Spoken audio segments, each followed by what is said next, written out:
Ça fait 6 mois qu'on s'est pas parlé, 8 mois en fait. Et la seule chose qui a changé avec moi, c'est que je me suis acheté un gun. Le fameux gun en question. Ah, parce qu'aujourd'hui, on va parler de mon top 4, des top 4, des D4, des top 4. Numéro 1.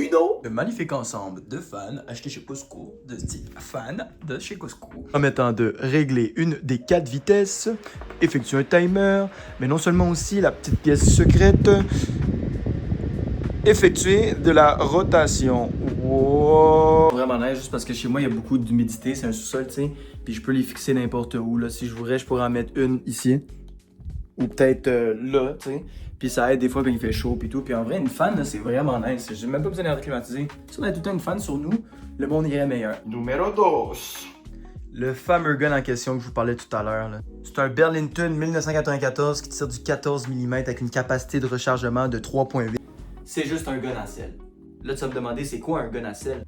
Là, tu peux voir, tu mets le sel là-dedans, man, puis tu te shoots les calices de mouches qui viennent chez toi. Tu vas voir que je sais pas pourquoi, là, mais cet été, je pense parce qu'on jette plus de vidange, là. Les gens de Laval, ils viennent mettre leur vidange ici parce qu'ils passent aux 2 semaines. Mais il y a des mouches partout, mon chum. Depuis le début de l'été, bro, il y a tout le temps, chaque jour ou deux, il y a tout le temps une mouche qui rentre chez moi, puis je sais pas comment, man. Même si je sors pas de la maison, même si toutes les fenêtres sont fermées, tout le temps une qui est là pour gâcher ma vie. La goutte qui a fait déborder le verre d'eau au Beau-Chalet en vacances 5 jours, bro. Je reviens. On ouvre la porte, il y a fucking 10 mouches qui viennent. Puis pas les petites mouches, tu sais, les petites mouches tannantes là, qui sont dans les bananes. Il y a des bonnes mouches, là, des mouches. Les mouches que tu vois dehors là, qui se posent sur les tas de caca, là, Chris.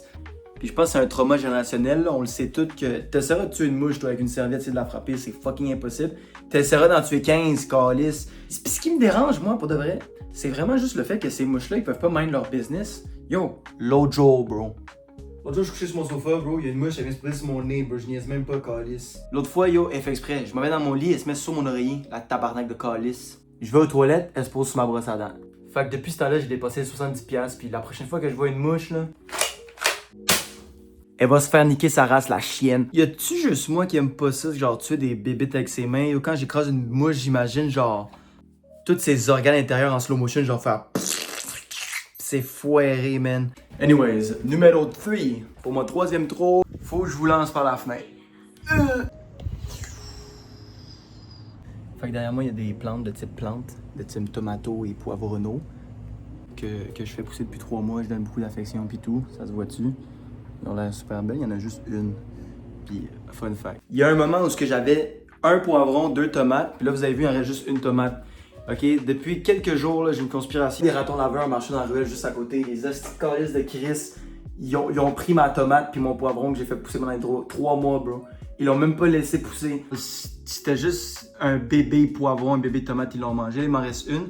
Est-ce que je vais pouvoir goûter? On va jamais le savoir. Si vous voulez savoir si je vais goûter, demandez-moi à moi. Est-ce que demandez aux calices de ratons laveurs qui servent dans mon fucking jardin comme si c'est chez eux, les calices. Mais en vrai, je leur en veux pas tant. Là. Tant qu'ils avaient faim, c'est correct. T'sais, la bouffe, c'est un des trucs les plus importants, man, for real.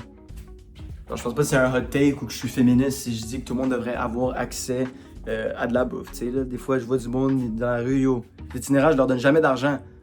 Mais s'il me dit qu'il veut de la bouffe, je vais aller au dépanneur lui acheter un petit bain à manger. C'est juste ça pour de vrai.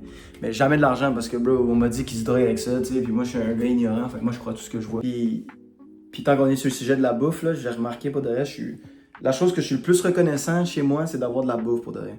Tant que j'ai de la bouffe, je suis content. Tant que j'ai de la bouffe, c'est un privilège, for real. Aussi, une chose que j'ai réalisé, c'est que la bouffe, c'est vraiment clutch. Puis la dernière chose pour mon top 4, 4-4 des 4, c'est vraiment juste un air fryer puis un rice cooker. Fait que c'est la dernière chose, ces deux choses-là, tu sais, je sais compter. Mais si vous allez vivre tout seul, vous voulez un conseil, bro, vous avez pas le choix d'acheter ça. Ce truc-là me carry depuis presque 2 ans, tu sais. Tu veux juste mettre ta viande dedans, part le riz, puis va te coucher. Faut que j'aime faire à manger, j'ai des choses à faire, mais on va partir avec un mot de Batman. Abonne-toi, Louis.